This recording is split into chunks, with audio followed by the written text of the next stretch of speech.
Voilà un exercice type examen. Si vous voulez le faire entièrement, mettez pause sur la vidéo. Dans une première étape, je vais décrire le problème. Dans une deuxième étape, je vais vous donner les formules utiles. Et en dernier, je vais donner une correction détaillée de cet exercice. Dans cet exercice, on a une meule, un cylindre, qui est relié par une barre à un axe et elle va tourner pour avoir un mouvement circulaire ici. La question qu'on va se poser, c'est quelle force va être appliquée à cette barre pour assurer ce mouvement. Pour les formules, on va en avoir 5 d'utiles. On va avoir celle du moment cinétique qui va décrire la rotation. On va avoir celle du moment de force qui va décrire comment le moment cinétique va être modifié avec cette formule. Ensuite, pour trouver les forces qui vont nous permettre de calculer le moment de force, on va avoir besoin de la deuxième loi de Newton et de l'expression de l'accélération dans le repère qui est le plus approprié. Ici, c'est le repère cylindrique. On va attaquer la correction. Donc ceux qui veulent le faire tout seuls, je vous invite à mettre pause. La première chose qu'on fait dans un exercice de physique, c'est représenter le problème. On va faire un schéma. C'est vraiment pratique de faire un schéma selon plusieurs points de vue, des points de vue perpendiculaires, pour pouvoir représenter facilement les différents vecteurs. Et après, ça va être beaucoup plus simple pour les exprimer en fonction du repère. Donc ici, on a la vue de côté, vue depuis ici. Et là, on a la vue depuis ici. On aurait pu faire une troisième vue au besoin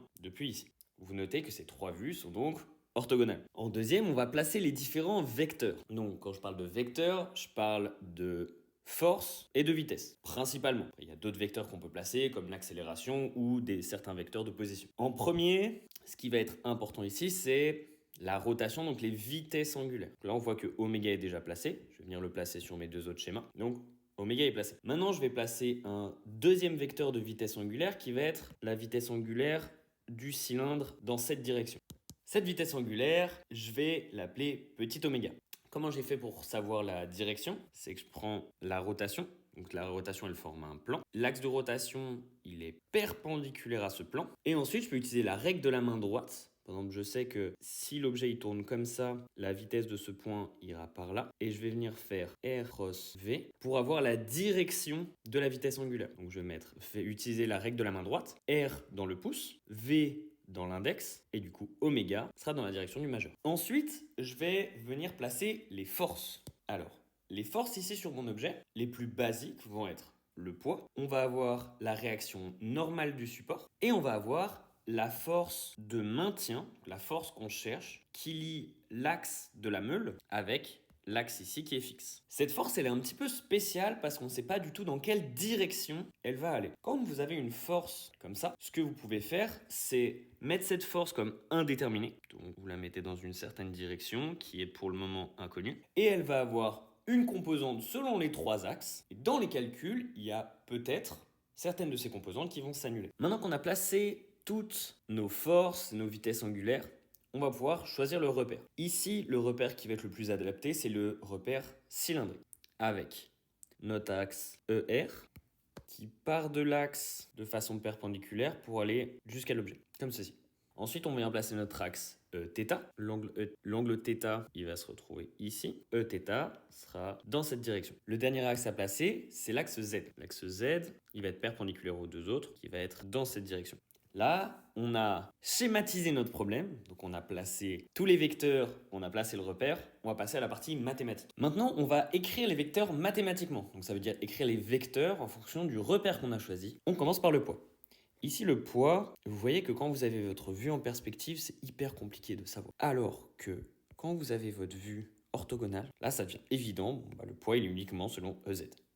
Donc il faut 0 selon ER, 0 selon Eθ et moins mg selon EZ. Le poids est opposé à l'axe. Ensuite, la force normale, on ne connaît pas sa norme, mais par contre, on sait qu'elle est purement verticale. Donc cette fois-ci, elle va valoir 0 selon ER, 0 selon Eθ et n selon Z. Pour la force de liaison, ici, on est dans l'inconnu total. On ne sait pas du tout dans quel sens elle va aller. Ça, c'est pas un problème. On va simplement mettre TR pour la force de liaison dans la direction ER, Tθ dans la direction θ et Tz dans la direction Z. Maintenant qu'on a décrit la base de notre problème, on va rentrer dans les maths. Donc, il y a, moi, ce que j'appelle les 4 mousquetaires pour décrire un mouvement, c'est la somme des forces, l'accélération, la somme des moments et le moment cinétique. Ces deux égalités, donc la deuxième Newton et la variation du moment cinétique, vont décrire le mouvement de notre objet. Donc, ce qu'on va faire, c'est qu'on va décrire la somme des forces, ce qu'on a déjà très bien commencé à faire juste avant. Ensuite, on va décrire l'accélération. Ensuite, on va calculer les moments. Ensuite, on va calculer le moment cinétique. On va le dériver. On va mettre toutes ces égalités ensemble et on obtiendra au final la valeur de ce qu'on cherche. On va commencer par calculer la somme des forces. On a déjà fait le gros du travail juste avant, il n'y a plus qu'à mettre ensemble. Ce qui nous donne ceci. Maintenant, on va venir chercher l'accélération. Pour trouver l'accélération, ce qu'on va faire, c'est qu'on va prendre la formule de l'accélération du repère cylindrique et on va venir essayer de remplacer le maximum de termes. On prend une des variables, par exemple le rayon, et on regarde si on sait quelque chose dessus. Le rayon ici, ça sera la distance entre l'axe et cette distance. Et on voit qu'elle est constante, que c'est toujours la même. Vous voyez qu'avec une vue comme celle-là, c'est pas évident à voir. Si j'avais pris le schéma vue de dessus, là, ce serait évident. On a R, si on va regarder dans l'énoncé, R, il vaut L et il est constant. Qu'est-ce que ça veut dire? Ça veut dire que la variation de R est nulle. Et si la variation de R est nulle, alors R point point l'est aussi. Donc on va venir pouvoir enlever tous les R point point et R point. Ensuite, on va regarder est-ce qu'on connaît quelque chose sur θ. Θ, ça va être l'angle ici. Or, θ, on voit qu'il varie dans le temps. Par contre, on nous dit dans l'énoncé que oméga, qui est la variation de θ, elle est constante. Donc, on a θ point égale à oméga et θ point point qui vaut 0. On vient regarder la dernière coordonnée qui est z. Alors, z, il va avoir une certaine hauteur qui ne varie pas. Donc, z point et z point point valent 0. On se retrouve avec l'accélération du centre de masse qui vaut, selon ER, cette valeur-là. Selon Eθ, ça va valoir 0. Et selon EZ, ça vaut 0 aussi. On a trouvé l'accélération du centre de masse. On va venir poser l'équation de la deuxième loi de Newton, qui nous donne, en pensant bien à mettre la masse de l'objet, ces trois équations.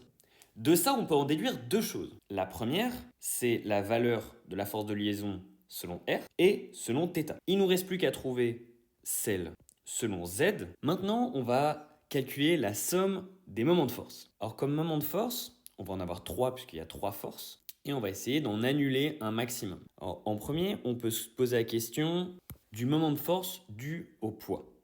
À chaque fois pour le moment de force, il faut se placer à un endroit. Donc on va se placer au centre de masse. Et on va faire la distance, produit vectoriel, la force. Alors ici, la distance, c'est qu'on part du point G.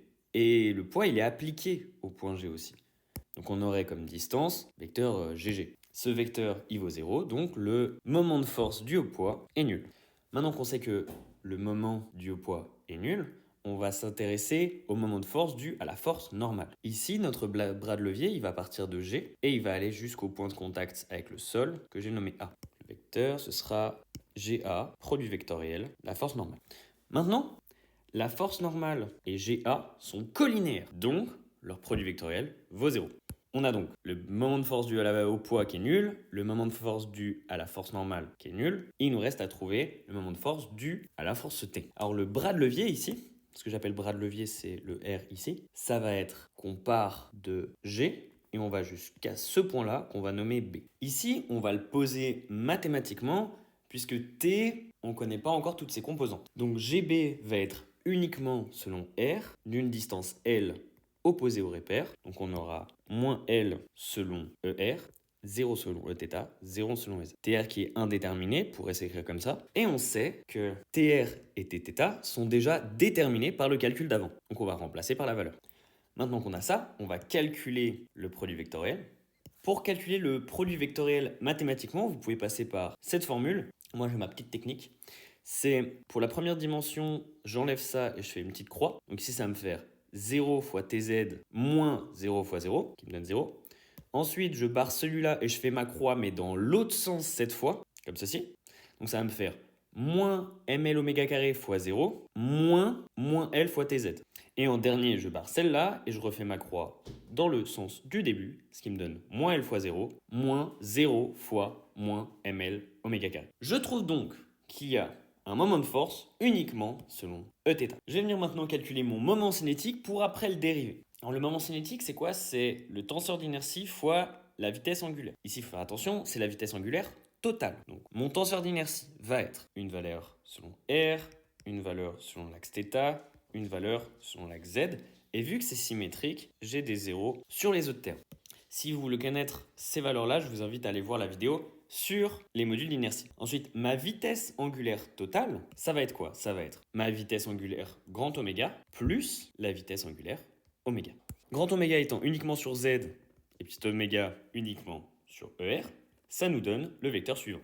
On vient faire la multiplication matricielle qui nous donne le moment cinétique. On va maintenant le dériver pour pouvoir poser la dernière égalité. On va venir calculer la dérivée du moment cinétique qu'on a trouvé. Ici, je l'ai écrit de cette façon, parce que ça va simplifier un peu le calcul. Pour dériver un vecteur dans un référentiel tournant, on peut utiliser la formule de Poisson qui est ici. Ce terme-là, ça va être la variation du vecteur dans le référentiel fixe.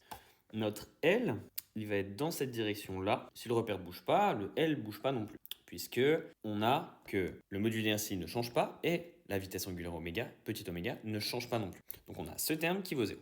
Ensuite, on va avoir ce terme-là à calculer.